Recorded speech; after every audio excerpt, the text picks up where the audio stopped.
آموزش قاعده‌های بی‌خطری برای کودکان حیاتاً مهم است، زیرا آن می‌تواند جانشان را حفظ کند و از حالت‌های ناخوش پیشگیری نماید.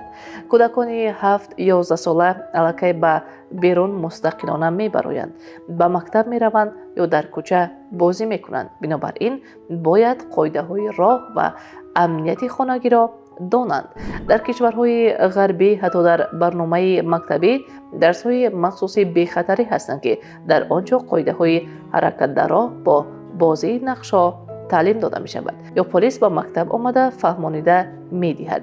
در شرق ما شاید این قبیل درس ها کمتر رسمی باشند، ولی والدین و مکتب ها می توانند خود این مسئله را جدی گیرند. نقطه های مهمی که کودک باید داند: قاعده های راه، گذشتن تنها از راه پیاده‌گرد یعنی خط زبر، رعایت چراغک راهنما یعنی سویتافور، نگاه کردن به چپ و راست پیش از عبور، هنگام ولسیپدرانی پوشیدن کلاه حمایوی یعنی شلیپ، بی‌خطری در کوچه، با بیگانه ها نرفتن، از کسی خوراک یا تحفه قبول نکردن به اجازت والدان، در جایهای سیرنقلیات بازی نکردن، امنیتی خانه، احتیاط با اسباب‌های برقی، دست نرسانیدن به رزیدکه‌ها، خودسرانه استفاده نبردن تجهیزات تیزبر، آتش، در تنهایی گاز را افروختن یا علوبازی نکردن، درها را به بیگانگان نکشادن.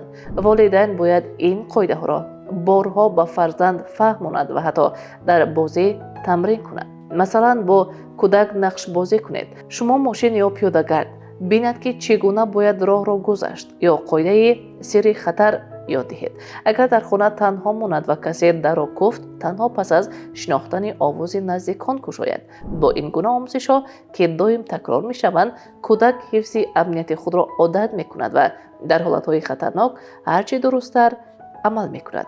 آیا شما والدان و استادان عزیز این تجربه ها را انجام داده اید؟ لطفاً نظر خود را به ما در شرح نویسید. شریک برنامه ما شرکت لین دیوید می باشد. میکند لین دیوید سه ایمونیتت رو بلند، هر استفاده بود حتما میشود بسند.